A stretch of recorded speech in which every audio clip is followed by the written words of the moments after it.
Bienvenue dans ce dernier épisode de la 4e saison de Real Economy. Je suis Maitri Sitaraman. Et comment mieux conclure notre parcours qu'en abordant la nouvelle ère qui s'ouvre pour l'Union économique et monétaire européenne ou UEM.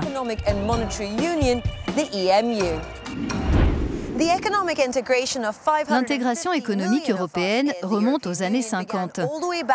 Et c'est un traité signé quelques décennies plus tard, le traité de Maastricht, qui a donné naissance à l'Union économique et monétaire telle que nous la connaissons aujourd'hui. L'introduction et la mise en circulation de l'euro l'ont gravé dans le marbre. Mais alors que le Royaume-Uni est en passe de quitter l'Union européenne, la dynamique d'intégration a du plomb dans l'aile. Commençons par voir plus clairement de quoi nous parlons.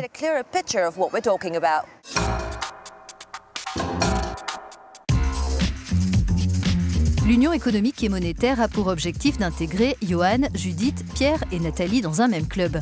Bien que leur pays ait des économies et des politiques nationales différentes, cette union leur donne une monnaie unique tant qu'ils respectent les règles pour en faire partie. La Banque centrale européenne, institution clé de l'UEM, fixe la politique monétaire, les taux d'intérêt et des objectifs d'inflation qui aident les États membres à se coordonner. Et un filet de sécurité prévoit que chacun apporte sa contribution quand les choses tournent mal. Cette union permet aussi à Johan de vendre son fromage à travers l'Europe et donc de se placer sur un plus grand marché. Sa cliente, Nathalie, ne supporte aucun coût de conversion. En lien avec eux, Judith crée des emplois comme celui de Pierre, goûteur de fromage dans la zone euro. 19 pays européens en sont membres. En dehors du Danemark qui dispose d'une clause de maintien en dehors de la monnaie unique et du cas du Royaume-Uni, voici les 7 pays potentiellement éligibles à une adhésion. L'Union économique et monétaire devait apporter la croissance en Europe. Mais la crise financière a révélé ses défauts et mis en avant les défis qui se présentent à elle. Nous voici à Zagreb, la capitale de la Croatie, le tout dernier pays à avoir rejoint l'Union européenne et peut-être le prochain à rejoindre la zone euro. Population, 4,2 millions d'habitants. PIB en 2015, 48,7 milliards de dollars. Perspective de croissance bonne pour les prochaines années. La Croatie a encore sa propre monnaie, la kuna. Demandons au gouverneur de sa banque centrale quel intérêt il voit dans l'UEM en termes de compétitivité alors qu'il réalise un achat en kuna. Il y a de la compétitivité parce que les gens peuvent faire mieux que d'autres, être moins chers que d'autres, etc. Bien sûr, le taux de change, c'est toujours quelque chose d'important dans le commerce international. Mais bien souvent, dans le commerce, il n'y a pas de taux de change. L'UEM veut protéger les contribuables en déconnectant fonds publics et défaillances bancaires. Est-ce que ce sera un obstacle à l'adhésion de la Croatie à la zone euro? Je ne crois pas, non. C'est assez courant de vouloir protéger l'argent des contribuables de toute façon. On doit être prudent sur les ressources que les banques devront avoir pour leur renflouement en interne. On doit être prudent dans la manière dont on va mettre ces mécanismes en place. Et je dirais que le cadre n'est pas encore totalement défini.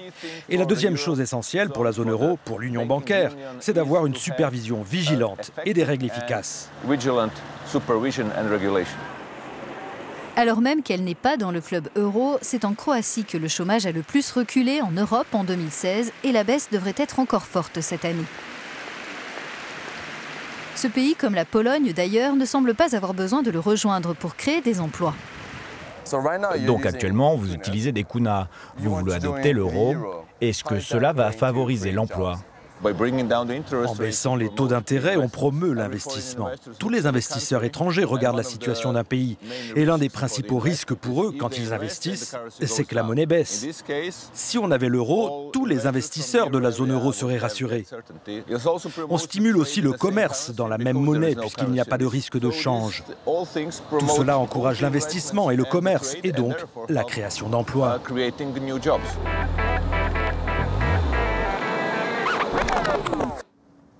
On conviendra tous que de nombreux défis se posent et que l'Europe est aujourd'hui à un carrefour. Nous sommes avec Pierre Moscovici, il est en charge de notre stabilité économique et financière et de l'euro, ici à la Commission européenne. Il va évoquer pour nous les options qui se présentent à nous. Première question, comment renouer le contact avec les citoyens et renforcer l'UEM vu ce contexte délicat ?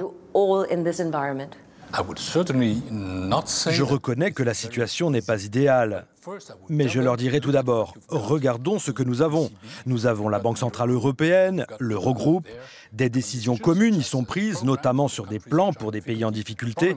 Le problème, c'est qu'aujourd'hui, nous avons beaucoup de discipline, mais aussi beaucoup de divergences. Si la situation est solide uniquement dans le nord de l'Europe et faible dans le sud, alors dans le nord, ils peuvent dire « Pourquoi paie-t-on pour ces gens paresseux ?» Dans le sud, ils peuvent voir que leur économie s'affaiblit par rapport à celle du nord.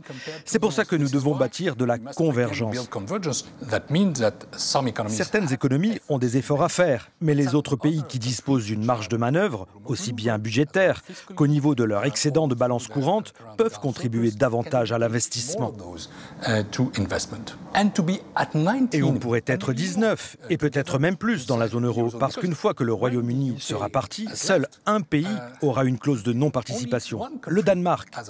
Tous les autres peuvent la rejoindre s'ils le veulent et s'ils répondent aux critères. Cela laisse supposer qu'il y aura une Europe à 2 vitesses, voire à plusieurs vitesses dans l'avenir. Qu'est-ce que ça va signifier pour les citoyens ? Parfois, ceux qui veulent aller plus vite doivent avoir la capacité de le faire. C'est ce que nous avons fait avec l'euro. C'est ce que nous avons fait également avec Schengen. Donc je ne crois pas à une Europe à 2 vitesses. Ce ne serait pas équitable, mais je crois à une coalition des volontés. Mais quels sont les éléments concrets d'une Europe à plusieurs vitesses ? Concernant l'euro, il y aurait une première ligue et une deuxième ligue ? Quand on crée l'union bancaire, on s'assure que les intérêts de ceux qui ne sont pas dans la zone euro soient protégés. Donc une Europe à plusieurs vitesses, ça ne veut pas dire un euro à plusieurs vitesses. Autre exemple, la taxe sur les transactions financières. Nous n'avons pas pu l'établir à 28, et j'espère que nous pourrons le faire à 10. Nous devons donner la preuve par l'exemple, montrer que c'est bien d'en faire partie et que c'est mieux d'être dans le club plutôt qu'en dehors. Nous avons vu aussi que des éléments centraux comme le partage des risques sont très contestés. Le Brexit, c'est le principal défi intérieur que nous devons relever de manière amicale également parce que nous devons continuer d'avoir des relations avec le Royaume-Uni. Il y a aussi des défis extérieurs. Donald Trump en est un. En particulier quand on voit comment il gère le multilatéralisme ou le protectionnisme. Vladimir Poutine représente un autre défi extérieur. Il y a aussi le terrorisme, la question des réfugiés. Je crois que le statu quo n'est pas une option. Si nous maintenons la situation actuelle, je crois que les forces qui tentent à détricoter l'Union seront encore plus puissantes. Y a-t-il un risque que tout cela n'aboutisse à rien ? Oui, c'est un grand risque. Il y a des gens, comme dans mon pays, avec Marine Le Pen, qui veulent que la France sorte de l'Europe, de l'euro. Et franchement, une Europe et un euro sans la France, ça n'a pas de sens. Donc je dis aux pro-européens, ne soyez pas si timides. N'ayez pas honte d'être européens, soyez-en fiers, mais soyez fiers de ce que vous avez fait et de ce que vous pouvez faire. Monsieur Moscovici, ainsi s'achève cette émission. Merci beaucoup. Et merci à vous de votre attention au cours de cette saison. À bientôt.